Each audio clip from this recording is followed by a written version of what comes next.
Hello everyone, मेरा नाम हेमंत है फ्रॉम जेपी एजुकेटर्स अंबरनाथ। हमारी क्लास की डिटेल्स जानने के लिए आप हमारी वेबसाइट विजिट कर सकते हैं www.jpeducators.co.in। सो नेक्स्ट जो वीडियो है FAQs and details of 11th-12th standard commerce Maharashtra board subject part 1 जो कि है जो ऑलरेडी अपलोडेड है यूट्यूब पे। ऊपर दिए गए आई लिंक पे आप क्लिक करके पार्ट 1 देख सकते हैं, जिसमें हमने FAQs डिस्कस किए सारे कि क्या क्या क्वेश्चन स्टूडेंट के माइंड में आते हैं कॉमर्स लेते टाइम, कॉमर्स को कब सेलेक्ट हमें करना है, डिसीजन कैसे लेना है, क्या क्या सीखने मिलेगा, जो पार्ट 1 में ऑलरेडी कवर्ड है। और पार्ट 2 का जो वीडियो है उसमें हम देखेंगे डिटेल्स की कौन से सब्जेक्ट्स 11th-12th में आपको बोर्ड ऑफर करता है। सो अगर आपने पार्ट 1 अगर नहीं देखा हो तो सबसे पहले मैं रिकमेंड करूँगा कि आप आई लिंक पे क्लिक करके पार्ट 1 देख लीजिए और फिर आप पार्ट 2 पे कंटिन्यू कीजिए। सो पार्ट 2 हम स्टार्ट करते हैं। पार्ट 2 छोटा सा पार्ट है जिसमें सारे डिटेल्स हैं सब्जेक्ट 11th-12th में कौन से सब्जेक्ट्स हैं, जो काफ़ी स्टूडेंट्स को जानकारी रहती ही है। इसमें सिर्फ मैं थोड़ा और एक्स्ट्रा डिटेल बता रहा हूँ कि वो सब्जेक्ट में क्या क्या सीखने मिलता है। 11th-12th एक साथ मैंने क्यों पुट किया है, क्योंकि दोनों ईयर में 11th-12th में सेम सब्जेक्ट्स ही कंटिन्यू होते हैं, कुछ डिफरेंट नहीं है। जो 11th में आपको सब्जेक्ट होंगे वही सब्जेक्ट 12th में भी होंगे। तो जैसे यहाँ पे सामने जो सब्जेक्ट्स दिख रहे हैं, bookkeeping, organisation of commerce, economics, maths and SP, English, Hindi, Marathi, IT। So ये सारे जो हमारे कोर्स सब्जेक्ट्स हैं, और इन सब में सबसे इंपॉर्टेंट सब्जेक्ट जो पहले 4 हैं अपार्ट फ्रॉम लैंग्वेजेस, जो फर्स्ट 4 आपको दिख रहे हैं, BK, OCM, इकोनॉमिक्स और मैथ्स एंड SP, जो सबसे इंपॉर्टेंट सब्जेक्ट हैं। तो ये जो सारे सब्जेक्ट्स हैं जो 11th में भी होंगे और इवन उसी के साथ साथ 12th में भी होंगे। Book keeping is totally practical, accounting related, eco is totally theory, maths SP, maths का ऑलरेडी मैंने पार्ट 1 में भी डिस्कस किया हुआ है, मैथ्स का FAQ, सो वो ज़रूर देख लेना। इंग्लिश हिंदी जो लैंग्वेज सब्जेक्ट है, जो ऑलरेडी स्कूल में भी हम सीख चुके हैं, वही कंटिन्यू है 11th और 12th में। डिग्री में फिर लैंग्वेज सब्जेक्ट्स नहीं रहते हैं, 12th में फिर लैंग्वेज सब्जेक्ट एंड हो जाते हैं। तो इस वीडियो में मैंने इंग्लिश हिंदी के बारे में आगे डिस्कशन नहीं किया, क्योंकि इट्स लैंग्वेज सब्जेक्ट, तो सारे स्टूडेंट्स को पता होता है लैंग्वेज सब्जेक्ट में क्या होता है, हिंदी और इवन मराठी। और IT सिर्फ एक हो जाता है इंफॉर्मेशन टेक्नोलॉजी, उसका मैं लास्ट में बता देता हूँ, जो कंप्यूटर रिलेटेड रहता है, ज़्यादा उसमें कुछ नहीं है। तो मेन जो है इस वीडियो में मैंने डिस्कस किया हुआ है पहले 4 कोर सब्जेक्ट्स, जो कि है BK, OC, इको और मैथ्स एंड SP। तो स्टार्ट करते हैं। सबसे पहला हमारा first subject book keeping. Book keeping जो होता है अकाउंटिंग टर्म है, एक recording of financial transaction and is a part of process of accounting in business and other organisation, involve preparing source document for all transaction, operation and other event of business। सबसे important, सबसे backbone of commerce field book keeping. सबसे पहला subject जो एक commerce student सीखता है जो है BK, बुक कीपिंग, जिसमें हम अकाउंटिंग सीखते हैं। पूरा कॉमर्स का अकाउंटिंग का बेसिक्स, कहाँ पे अकाउंट स्टार्ट होता है, तो सबसे पहले वो बेसिक्स हमको जानना ज़रूरी है, जो 11th में सिखाया जाता है। और 12th में फिर उसका लेवल अप होता है, और उसके बाद फिर आप डिग्री में जब जाओगे आफ्टर HSC, तो और फिर वो अकाउंटिंग का लेवल अप होते होते आप अकाउंट्स को डिटेल में सीखने आपको मिलेगा। सो बुक कीपिंग एक ऐसा सब्जेक्ट है जो पूरा प्रैक्टिकल सब्जेक्ट है, जिसमें आपको थियरी नॉलेज भी दिया जाता है एट स्टार्ट 11th में, बेसिक्स कि कैसे कैसे टर्म्स होते हैं अकाउंटिंग में यूज़ किए जाते हैं, अकाउंटिंग के टर्म्स और फिर अकाउंटिंग में क्या क्या चीज़ें बनाई जाती हैं, ट्रांजेक्शन्स को कैसे हैंडल किया जाता है, प्रिपेयर कैसे किया जाता है, बिजनेस में कैसे यूज़ किया जाता है।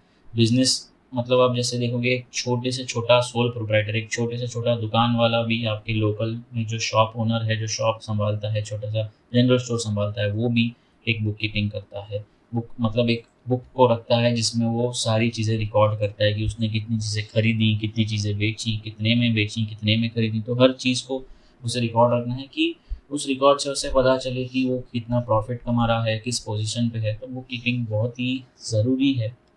बुक कीपिंग में रिकॉर्डिंग होता है रेगुलर बेसिस पे कंपनी का या किसी भी बिजनेस का। इवन आप घर पे भी देखा होगा, काफ़ी लोग घर पे भी बुक कीपिंग करते हैं। जैसे कि फॉर एग्जांपल समझो, अगर मैं कहीं इनकम अर्न कर रहा हूँ तो मैं बुक कीपिंग कर सकता हूँ, यस, कि ये जो इनकम अर्न की मैंने कहाँ कहाँ इस इनकम को स्पेंड किया है, एक्सपेंसेस क्या हैं मेरे, और कितनी सेविंग्स है मेरी। मैनेजमेंट के लिए मैं बुक कीपिंग रखना चाहता हूँ कि फ्यूचर में मुझे इतने कैश की ज़रूरत है, तो आज मैं कितनी सेविंग करूँ, तो मैं बुक कीपिंग घर पे भी कर सकता हूँ। तो बुक कीपिंग का अगर हमारे पास नॉलेज है तो हम उसको हर जगह अप्लाई कर सकते हैं, ना कि सिर्फ बड़ी बड़ी कंपनीज़ में, हर जगह ये चीज़ अप्लाई होती है। प्रॉपर बुक कीपिंग रहेगा तो हर कोई अपनी इन्फॉर्मेशन को ट्रैक कर सकता है। अगर मैंने आज जो खर्चा किया, आज मैंने कहीं 1000 2000 रुपीज़ स्पेंड किया, 4 दिन बाद मेरे को याद तो है 1000 रुपये खर्चे किए हैं, बट किधर खर्चे किए वो मुझे याद नहीं, मैं भूल जाऊँगा कि भाई कहाँ खर्चे किए। जैसे मेरे बैंक स्टेटमेंट में दिखेगा कि 1000 रुपये डेबिटेड है, बट कहाँ दिए तो मुझे याद ही नहीं। 4 दिन हो गए, मैं भूल गया, दिए तो हैं बट कहाँ। तो ये कब काम आएगा ये जो कहाँ दिए हैं।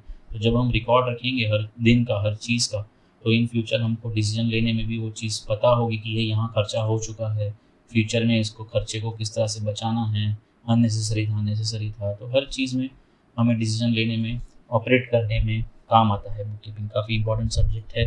तो इस ये सबसे मतलब वन ऑफ द इम्पोर्टेंट और टॉप इम्पॉर्टेंट जो बैकबोन है कॉमर्स फील्ड का, सबसे पहला जैसे मैंने बताया यही सीखा जाता है जो है बुक कीपिंग। नेक्स्ट सब्जेक्ट है हमारा OCM, ऑर्गेनाइजेशन ऑफ कॉमर्स।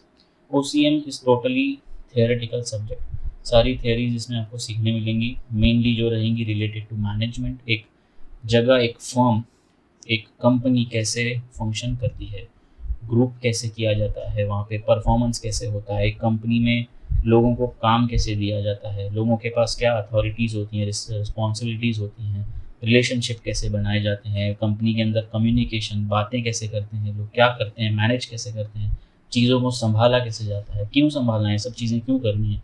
कुछ तो एक गोल होगा।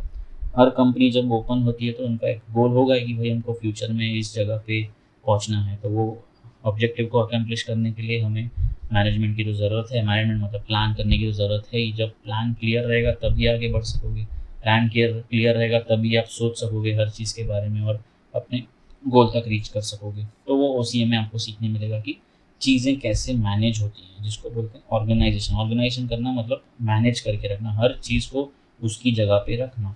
मतलब जब उस चीज़ की मुझे ज़रूरत है मैं उस चीज़ को सिलेक्ट करके उस चीज़ को अप्लाई कर सकूँ, तो वो हो जाता है ऑर्गेनाइजेशन। अगला सब्जेक्ट इकोनॉमिक्स। जैसे काफ़ी स्टूडेंट्स को तो पता ही है इकोनॉमिक्स क्या होता है, क्योंकि स्कूलिंग में हमने सीखा ही है। इकोनॉमिक्स एक ऐसा सोशल साइंस है जो प्रोडक्शन, डिस्ट्रीब्यूशन, कंजम्पशन हर चीज़ में रिलेटेड रहता है। इंडिविजुअल्स के बारे में जानता है, गवर्नमेंट के बारे में सिखाता है, बिजनेसेस के बारे में सिखाता है, नेशन के बारे में सिखाता है कि ये जो हमारा नेशन है कैसे डेवलप हो रहा है, किस तरह से डेवलपमेंट आगे बढ़ रही है, गवर्नमेंट क्या कर रही है, गवर्नमेंट किस तरह से फंक्शन करती है, बिजनेस किस तरह से फंक्शन करता है, मार्केट किस तरह से फंक्शन करता है। ये हर चीज़ इकोनॉमिक्स में सीखी जाती है। जो थोड़ा बहुत आपको इकोनॉमिक्स का तो नॉलेज है ही स्कूलिंग में, प्लस आगे आप जैसे जैसे बढ़ोगे, इकोनॉमिक्स 11th में होगा, 12th में होगा, डिग्री में होगा, तो और आगे का लेवल अप होते होते अपग्रेड आप इकोनॉमिक्स में और इन डीप नॉलेज ले सकते हो। अगला सब्जेक्ट है सेक्रेटेरियल प्रैक्टिस। जैसे मैंने पार्ट 1 में डिस्कस किया हुआ है मैथ्स और SP के बारे में। मैथ्स और SP एक ऑप्शनल सब्जेक्ट होते हैं कि आपको मैथ्स लेना है या SP, इसके बारे में पार्ट 1 में पूरा डिस्कस्ड है। सो इसमें सिर्फ मैं SP के बारे में डिटेल बता रहा हूँ कि SP में होता क्या है। टोटली थियोरेटिकल सब्जेक्ट है। Secretarial practice has been used to include knowledge, skill, procedure and method of work to be performed by a private secretary or office assistant। इसमें सिखाया जाता है 11th और 12th में। SP में एक कंपनी होती है जहाँ पे एक ऐसा पर्सन होता है जो होता है सेक्रेटरी, जो सारी चीज़ों को संभालता है नीचे से लेके ऊपर तक। मतलब जैसे कि समझो एक मिडल लेवल पे समझो मैं एक पर्सन हूँ, मुझे कंपनी के कस्टमर्स को भी संभालना है, कंपनी के टॉप मैनेजमेंट जो ओनर हैं, डायरेक्टर्स हैं, उनको भी मुझे संभालना है, परफॉर्मेंस में चेक करना है हर चीज़ किस तरह से हो रही है। जिम्मेदारियाँ होती हैं इस पर्सन के पास काफ़ी, तो वो जिम्मेदारियों को कैसे संभालता है, कैसे उस पर उसके काम उसे उस जिम्मेदारियों को निभाना होता है, उसे काम कैसे करना होता है। जो पर्टिकुलर सेक्रेटरी एक पर्सन होता है वो किस तरह से काम करता है, और जिम्मेदारियाँ भी कौन सी ऐसी जिम्मेदारियाँ हैं जो उसको संभालनी है, और जो एक कंपनी के अंदर जो भी डिपार्टमेंट है कौन सा डिपार्टमेंट उसको संभालना है, क्या उसको काम करना है। तो वो हम ये सब्जेक्ट में हमें पढ़ने मिलेगा कि एक सेक्रेटरी कैसे काम करता है। जो कंपनी के अंदर एक पर्सन होगा जिसका एक डेजिग्नेशन होगा as a secretary, private secretary या ऑफिस असिस्टेंट होगा, तो वो उसके क्या क्या स्किल्स होते हैं, उसकी क्या क्या ड्यूटीज़ होती हैं, तो वो सब हमें उसमें सीखने मिलेगा। और ये सेक्रेटरी हर जगह होता है। पब्लिक कंपनी ले लो, प्राइवेट कंपनी ले लो, गवर्नमेंट इंस्टीट्यूशन ले लो, सोसाइटी ले लो, आपका जैसे आप जहाँ रहते हैं बिल्डिंग में एक पर्टिकुलर सोसाइटी होती है, कोऑपरेटिव सोसाइटी, वहाँ पर भी सेक्रेटरी होते हैं। हर चीज़ में हमको ये जो सेक्रेटरी पर्सन है अप्लाई होता है, हर फॉर्म में, हर कंपनीज़ में, हर सोसाइटी में, गवर्नमेंट हो गया, पब्लिक हो गया, प्राइवेट हो गया, एजेंसीज हो गया। तो हमें सीखने मिलेगा 11th-12th में SP में सेक्रेटरीज़ के बारे में काफ़ी ज़्यादा हम डिटेल जान सकते हैं, जो पूरा थियोरेटिकल सब्जेक्ट है जो मैथ्स के अगेंस्ट हमको मिलता है। और जो हमारा लास्ट सब्जेक्ट है मैथमेटिक्स, मैथ्स जो है 2 पार्ट में डिवाइड किया हुआ है, जो मैंने पार्ट 1 में भी डिस्कस किया हुआ था। 11th में भी और 12th में भी। एक होता है मैथ्स 1 और एक होता है मैथ्स 2। 11th में भी मैथ्स 1 मैथ्स 2 होगा, 12th में भी मैथ्स 1 मैथ्स 2 होगा। और एसपी मतलब सिर्फ एक एसपी, SP1 SP2 ऐसा नहीं है। अगर आप मैथ्स नहीं लेते तो सिर्फ एक ही सब्जेक्ट मैथ्स।